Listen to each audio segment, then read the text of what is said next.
Alright, hey guys, and welcome back to another video. So today's topic just sort of made sense for me to want to bring up here in a video because, well, I've been making videos since 2008 talking about the games that I love, right? It's now 2020. 12 years later, my taste in games has definitely changed.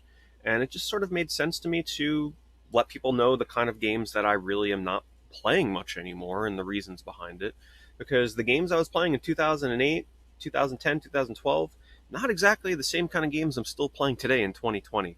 But don't worry, the same Pete that you've known all these years, I'm still here. Don't worry. I still love my 3D platformers, I still love my RPGs, but there are certain things about those genres and other genres that have changed drastically. Also, let me know in the comments down below. I'd be very curious to know what genres have changed for you as well. Maybe you were really into racing games and you don't play racing games anymore. Why is that? Fighting games, why is that? Let me know in the comments below. I'd be curious to see. So let's start with the number one bullet point here, the genre that I used to be obsessive about playing all the time.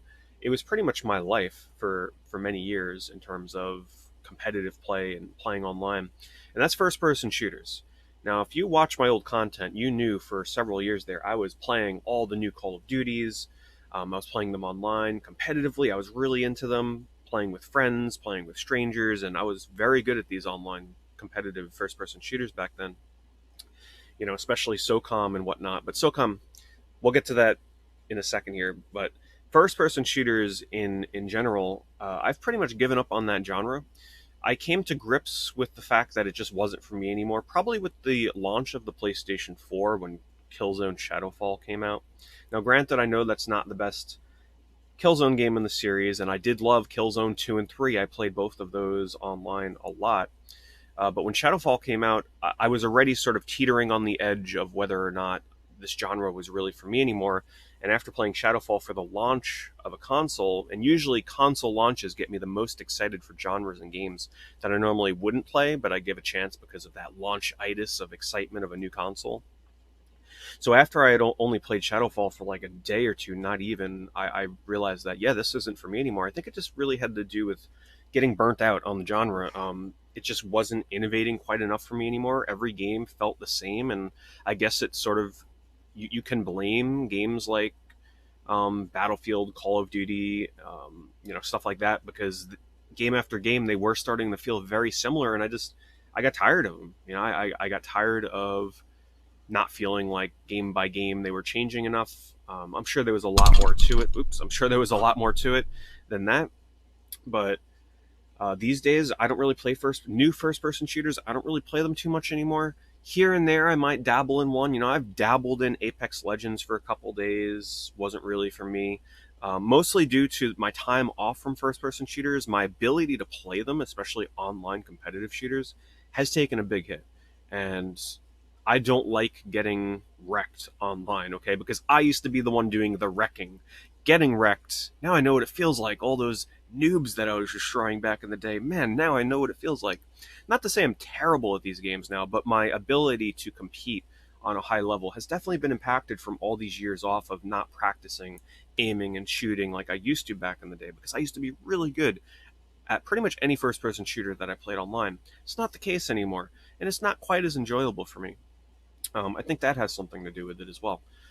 Games like Overwatch, I have not played Overwatch. Would I like to have played Overwatch? Absolutely. I think Overwatch looked really fun. I think it's a game that would have been right up my alley. I sort of liked that the class-based system behind filling roles on your team. I love that kind of stuff. The reason I didn't play Overwatch though is because I didn't want to become addicted.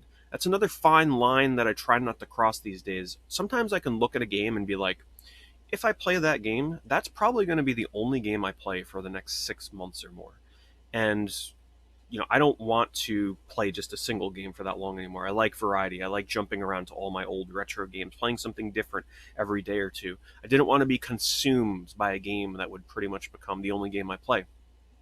That's another reason I avoided it. Um, do I want to get back into first person shooters? Absolutely. I'm actually very excited for next generation with the launch of the Series X and the PlayStation 5, because I'm willing once again to give first person shooters another try. Because launchitis, once again, new console releases always get me to play games and genres that maybe I haven't given a chance to in a while.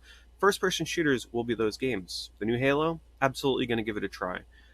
Whatever first-person shooter they decide to come out with on PlayStation 5 or Series X for the launch of it, I'll be there. I'll be trying it. I never want to admit defeat, right? I never want to completely abandon a genre. I'm always willing to give it a try once in a while to see maybe this is the time that I'll come back to it. We'll have to see. If you have any recommendations of more recent first-person shooters that you think I might want to give a look, like Titanfall 2, that one's been on my list. Titanfall 2, the single-player campaign in that game seems quite good. I look forward to trying that out at some point. Um, but yeah, let me know, and we'll see how it goes from there. Maybe you'll be the one to get me back in the first-person shooters with an awesome recommendation. So another genre that has been pushed to the wayside, even more so than shooters for me, is fighting games. Um, I think I can attribute this to Street Fighter 4 and Persona 4 Arena. So I used to love playing fighting games for the fun of it. I used to competitively play Blaze Blue on the Xbox 360 when that came out. My Arakune was pretty unmatched online. I was quite good with that character. But I think eventually I came to the point where I realized, okay, the fighting game genre is growing exponentially. It's getting to the point now where people are dedicating their lives might seem a bit extreme, but some people do dedicate their gaming lives to fighting games, and it became very intimidating. While it was amazing to see the revival of the fighting genre, specifically thank you to Street Fighter 4, I would credit it to. Street Fighter 4 sort of breathed new life into fighting games, and the fighting game community as it's known today. But prior to that, it was sort of something that a lot of people would do casually, button mashing on their couch at home, playing online with friends and strangers. Nobody ever really took it quite too seriously until Street Fighter 4 and the boom of fighting games once again, which is amazing. I think the fact that fighting games have come back in such a strong way is awesome, because many people would have agreed that that genre was on its way out prior to Street Fighter 4. But I came to the realization that those games take too much commitment, and I'm a competitive person. When I play a fighting game, I'm playing to win. I don't really care about the single player content too much. I always cared about playing online, having fun with that. But when you play against a player that is far more skilled than you, it is not fun to get killed and destroyed in a fighting game, because it's a one-on-one situation, right? In a shooting game, if you lose, it's like, all right, maybe it wasn't just me, maybe it was my teammates, whatever have you. Fighting game, there's no excuses. One-on-one, skill versus skill. So when I started playing against players that were obviously putting in way more time than me, I was just like, I can't do this anymore. This genre is not for me. I don't have, whether it's the attention span or the desire or the ambition to put in the amount of time to learn a character. Because in fighting games now, when you want to play, it's like you have to dedicate yourself. You need to pick your main character, your sub characters, your sub choices, and you need to just practice, learn those move sets. And some of these move sets were getting so complex. And I think the nail in the coffin for me was, at the time I was really into Persona 4, right? And I'm like, after Street Fighter 4 and kind of getting that feeling of the things I was just describing happening, and I played Persona 4 Arena, I'm like, this is my final chance. I love Persona 4. If there's a fighting game that can tell me, listen, you're not done with this genre yet, it's going to be Persona 4. And then I played that game and I'm like, oh my goodness, this is Street Fighter 4, only even more complex, with the different things they were introducing, like countering the counters and countering the super move with this super move. It's like, whoa, hold on, I can't handle this anymore. So in that moment, Persona 4 Arena, if I remember correctly, is pretty much the last one-on-one style fighting game that I have bought since the release of that game. It's been a while. I don't really see myself, well, Killer Instinct as well to some degree on the Xbox One, but I don't really see myself getting back into this genre because I don't see it changing. The only thing that can bring me back to fighting games is if Capcom comes out with like a Power Stone 3, right? Where's Power Stone 3? Arcadey style, simpler fighting games, that's something I can still get on board with, but one-on-one style, I don't think it's for me anymore, sadly. Let's talk about puzzle games, but not specifically puzzle games, but puzzles in games, more so. So I've always enjoyed puzzle games. I've always played puzzle games my whole life. Some of my favorite games are puzzle games, such as Luminous or Every Extend Extra, for example, are some of my favorites. I loved playing Dr. Robotnik's Mean Bean Machine growing up. But if there's something that I've noticed over the years, it's that puzzle games are also sort of becoming the new fighting genre. They're incorporating online multiplayer, and unless you're constantly practicing every day, you start getting destroyed. Would I have loved to have gotten good at something like uh, Puyo Puyo Tetris that came out, which I did buy on the Switch? But I quickly realized that I'm terrible at Tetris. So how can I compete with other players that are good at it? And I very quickly realized that while I am definitely above average in Puyo Puyo, I can't beat these grandmaster players that are, practically wiping my board within the first 30 seconds. Now that's puzzle games in general. I still play them, still appreciate them. There's definitely certain ones that look right up my alley, but when it comes to sort of like Tetris clones and you know just your simple boiled down puzzle genre, I don't really dabble in them too much. The thing that relates to it though are puzzles within games. So what do I mean by this? RPGs, platformers, um, any kind of genre that you can think of that incorporates mind bending thinking man's puzzles have really been one of the biggest hits that I have taken on games that I enjoy. Now, what's a great example? When Braid released on the Xbox 360 for the Summer of Arcade promotion, right? Everybody remembers the release of Braid. That game was so big for the 360 Live Arcade, very innovative for the time. Rewinding and setting up your characters in different ways, the character of Braid in different ways to sort of get through the puzzles. It was mind blowing what they did with the time mechanic in Braid. I ate that stuff up back then. It was so innovative, so new. But games like Braid have really given birth to this sort of new subgenre of platformers, puzzle platformers. When I play a platformer, I don't want to have to think. I just want mindless collectathons, jumping, platforming, collecting things, get from point A to point B. Maybe you can throw a little gimmick in there once in a while, but don't go hitting me with the quantum mechanics, time bending, shifting the level upside down, reversing the controls, flipping 20 switches to open this door, and in order to do that, you have to have a master's in mathematics. I know I'm getting a little excessive here, but I think you get the idea. I'm not into that kind of stuff. I'm not into the puzzle gimmicks anymore in platformers and other genres as well. I just want my games to be simple. I really I don't know if that has to do with the fact that I want to think less when playing games and streaming games and whatnot, and not have to worry so much about like getting stuck on a puzzle for 30 minutes in front of an audience or something. I don't know. Maybe that has something to do with it. But I kind of just want to sit back and relax these days. I want something that's not going to frustrate me, that's not going to complicate the game too much. Now, granted, I still play. I definitely play games with puzzles and gimmicks, but I'm very peculiar about it, especially when it comes to platformers. 2D platformers, very picky with my 2D platformers these days. They need to be pretty simple and nothing thrown in that seems excessive or unneeded.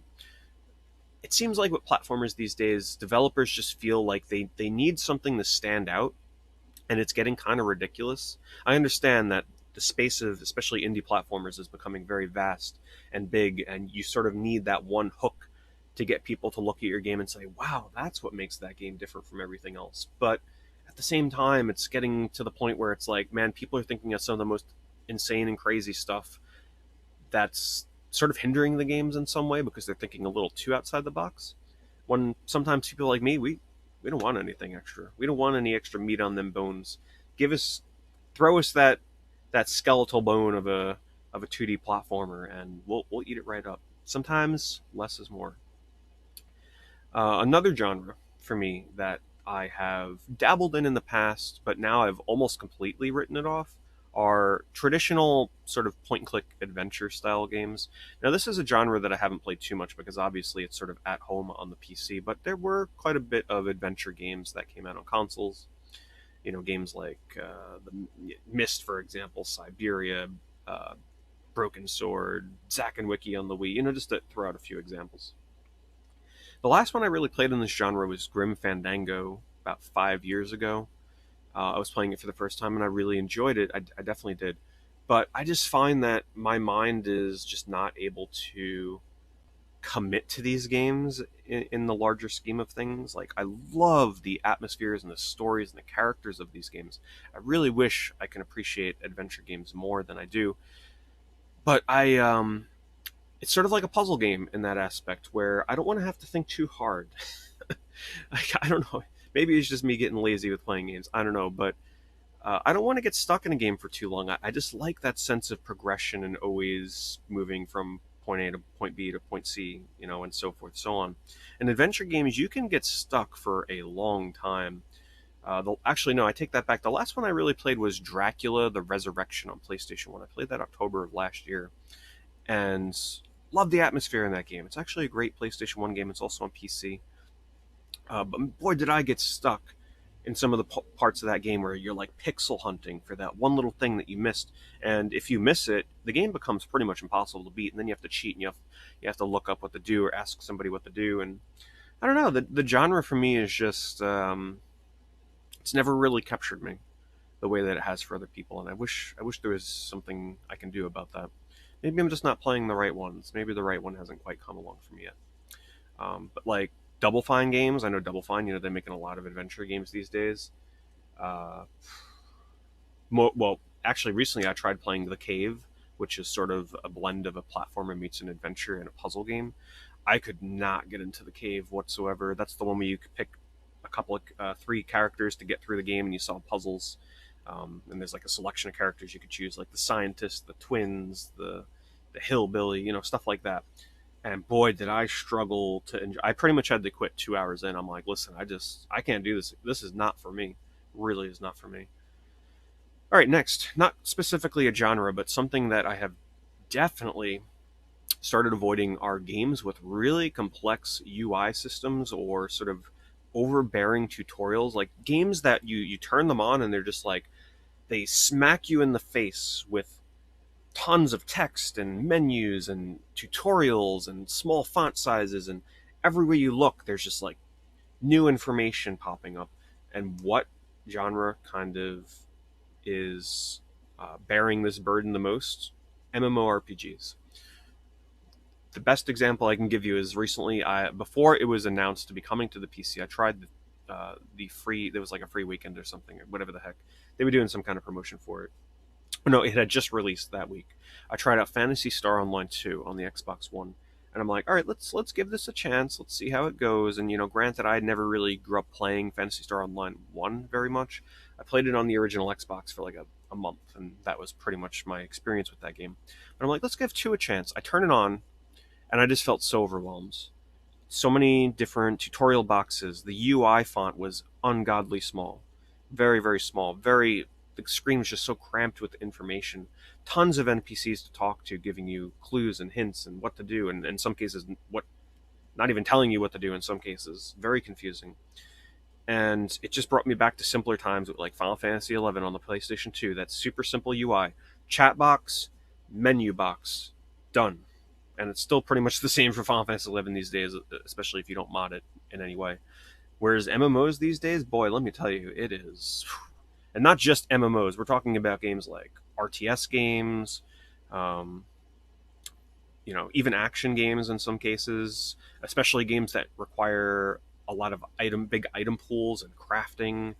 Uh, I just tend to avoid games that have a really complex UI system behind it. I don't want to pause the game or open the menu and be greeted with like 10 tabs of things to sift through, or an inventory menu that is just like overwhelmingly complex, especially crafting. Just another example of how things have changed for me over the years. Yeah, I don't want my games super complex anymore and overwhelming. Next up is long RPGs. I still love my RPGs. I do. RPGs are still one of my favorite genres. Definitely right up there with platformers. Pretty much tied, I would say, at this point. 3D platformers and RPGs. But I have found that over the years, I definitely lack the time and commitment to finish RPGs that are super long. What do I mean by super long? I'm way more inclined to beat an RPG that's in the 20 to 30 hour length even preferably shorter. I don't mind an RPG that's 10 to 15 or 20 hours. That's perfect for me. It means I can beat it, in a few days. That's completely fine as long as the game feels like it told a story and I had meaningful character progression. I don't need to be grinding for 20 hours anymore. These 40, 50 plus hour RPGs are getting to be a bit overbearing. You know how many other games I can be playing? People have been asking me, they're like, oh, are you getting Xenoblade Chronicles X Definitive Edition? I'm like, no, I don't have time for an 80 plus hour RPG. Even if you try and speed through that game, I mean, it's still like, what, a 50, 60 hour game for the most part.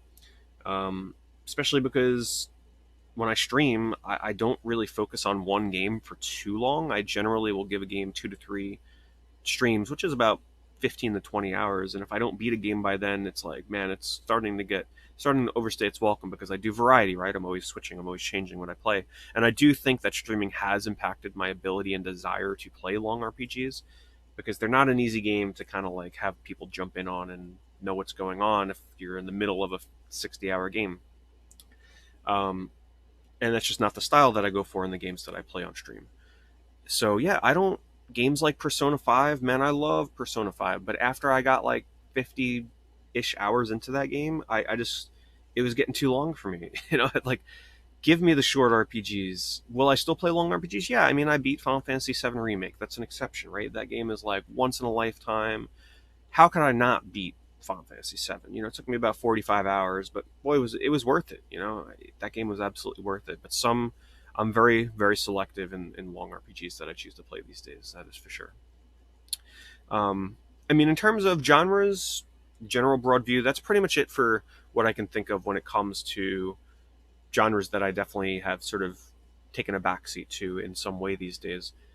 Just to briefly mention some genres, though, that I have reawakened to, and some of this, especially for horror, once we get closer towards October, I definitely want to do a video specifically talking about my rediscovery of the horror genre because boy, has it been eye-opening. Because for those of you that don't know, I've never really been a big player of horror games, but since I've been doing horror streams every October where I spend the entire month playing nothing but horror games, I've discovered so many amazing games that I never played. So many games that people are like, how have you never played this game? I'm like, well, I never really used to play horror games, really. So it's been amazing to discover the horror genre and just this wealth of games that I had never played before. So even though first person shooters or fighting games have sort of taken a backseat, I've replaced it with horror, and we're going to touch more upon that as we get closer towards October this year. Another genre that I've always loved playing racing games. Don't get me wrong, it's not like I'm suddenly in love with racing games than I never was before. I used to play them, especially kart racers. But that usually was the extent of what I used to play with racing games back in the day, were kart racers or overly exaggerated arcadey style racers like, say, Jet Moto 2, for example. But over the years, gradually, I've really been getting into the racing genre. Whereas previously I was very selective in the racing games I'd buy. Now, like every console I have, I'm filling it with janky, silly racing games of all genres, except for simulation racers. I'm still kind of warming up to that. It's not really my racing genre. I'm not really into fine tuning my cars and, you know, every little tiny thing you do affects the stats and the way it turns. I just want to pick a vehicle, jump in, and race. And while I've always been into that style of racing game, I've really taken to it more so over these past 5 years, where I'm starting to pretty much buy any racing game that is cheap and looks fun. Whereas before I was quite selective. So racing games, bring them on. I think it's great that we've sort of had this revival recently of sort of dormant racing subgenres like the demolition style racers that are coming back, and especially the arcade style 90s aesthetic, 80s and more so 80s and 90s arcade style aesthetic of racing games that is becoming more and more prevalent. And I say, bring it on, especially if you're going to add online multiplayer. I'm all for it. So anyway, guys, hopefully that's a sort of nice overview on what games that I maybe don't play much anymore that you thought I did, but I definitely don't, because my old videos gave you that impression that maybe I'm still playing them now. Will my taste change? We'll have to see. With the release of the next gen consoles, maybe I'll reawaken to certain genres that I haven't been playing for the past few years. And like I said, if you have any recommendations for me that maybe might help reinvigorate certain genres that I've sort of fallen out of the loop with. Let me know in the comments below, and also let me know what genres have you fallen out of love with over the years, or not so much love with, but the ability to play. I think that's a better way of putting it. Anyway, thank you so much for watching, and I'll see you guys in the next video.